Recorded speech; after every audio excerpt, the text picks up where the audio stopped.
Noel Mikaelian stopped Ilunga Makabu last night as the main event of Don King's 92nd birthday America celebration. It was on fight.tv and Don King's website for $20. Now, this is a very significant fight for multiple reasons in the cruiserweight division. Here is the stoppage, by the way, or clips of the stoppage, and fair use. I can use this clip because I'm doing a news report reaction video. Don King Promotions, who likes to send out unethical and illegal, to an extent, threats of copyright strikes, pissed me off. Let me put this clip here. Here, read this. Read this.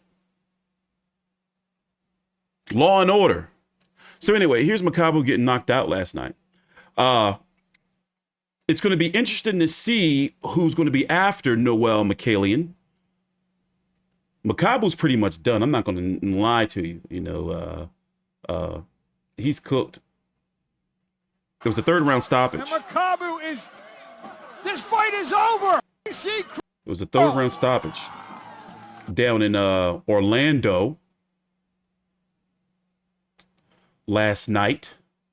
By the way, last night was a very busy day in boxing. Just cars scattered all over the place. For example, what the hell? You had the Zones card headlined by Joe Cordina and Vasquez. You had F.A. Jagba versus Joseph Goodall. You had the Zone on YouTube. They had the women's fight. And then what was the other one? Was another fight. Oh, then you had UFC as well, and a card over. I think it was over on Fox Deportes. But Noel Mikaelian is now the WBC Cruiserweight Champion after stopping Makabu. Looking at his resume, I've seen him fight before. I covered him. I believe I covered him versus Mirrors Breeders. I'm pretty sure that I did. If not, I definitely watched it. The other fights, I gotta be honest, I may have seen clips, I may have heard of him in passing, but I've never actually watched him until last night. Now, how does he stack up with the cruiserweights? Let me tell you how it's going. Let me tell you how it breaks down. Let me break down for you. All right. So Badu Jack, I don't know if he's going to be champion in recess or what's going to be happening with that. But Mikaelian now has that belt. Goulamirian, he's the WBA champion. No one knows what's going on with him. He's just been, we don't know what the path is for him yet. He's supposed to fight McCarthy, but that hasn't happened. Looking at his resume right now, 27-0, 18 KOs, hasn't fought since last year. Before that, hasn't fought since 2019. So basically one fight in 3 years. 36 years old, Frenchman. Jai Opetaia, who I believe is the best cruiserweight. He just returned recently after stopping John, I forgot the guy's name. Jordan Thompson, 4 rounds after also being on the layoff after having his mandible detached, jaw broken in both places. Very highly skilled, mobile cruiserweight. And then you have Chris Billiam-Smith, CBS, who's going to be taking on Masternak, Marjus Masternak, who was in talks to fight Opetaia, by the way. That's going to be on December the 10th.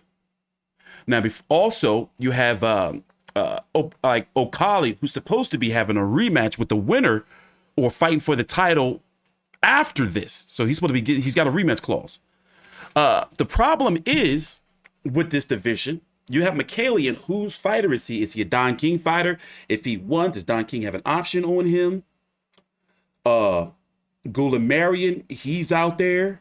But I guess what I'm saying is he can fight anyone on that list. Opetaia is a the zone matchroom fighter. Chris Billiam-Smith, Okolie, they are boxer Ben Shalom fighters. The zone and boxer don't work together. Purse bids have been stopped. They just can't get a deal done for fights. for broadcaster reasons. So seeing an Opetaia versus the winner of Chris Billiam-Smith, Masternack, and maybe unless it's Masternack, I doubt it. We won't be seeing that. So for Opetaia, his best bet is to try to unify with Mikaelian or Goulamirian, because you have to only assume, well, the WBO is tied up right now with Billiam-Smith, Masternack, and Okolie. You know, so that's going to be tied up. But for Opetaia, Mikaelian, I would pick Opetaia to beat Mikaelian. Goulamirian, despite his inactivity, he's kind of good. I would pick Goulamirian to beat Chris Billiam-Smith. I would pick Opetaia to beat them all. But I guess what I'm saying is there's fights to be made in the cruiserweight division, and it's a division that can be unified and have an undisputed champion. You know why? Because any of those guys moving up the heavyweight right now, for one, they're smaller in, but the heavyweight division is so jammed packed that if they move up, they're not going to be sniffing at a title until at least 2026.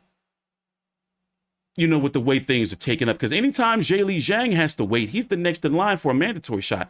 Anytime he has to wait until 2025, any of those guys at cruiserweight ain't going to be getting no sniff no time soon. So as far as Mikaelian's concerned, depending on what he wants to do, unless Breedis wants to, he's going to be allowed the voluntary, I'm guessing. So unless Breedis wants to go after that shot, or unless he wants to go after a unification. So I can only assume that a lot of money is going to be thrown at him, you know, and if he plays his cards right, he can get a couple of good paydays out of this. But we're going to follow and see where this goes, especially when it comes to the cruiserweight division. And as soon as Ursula Goulamirian gets a fight announced, I promise you, I'm going to be covering that fight, because he's very important. It's a very important fight for the cruiserweight division. Just like last night, that Makabu versus Mikaelian fight, it had major implications on the cruiserweight division, which is why I said, all right, cool, Don King. America first. Thanks for watching. Please subscribe.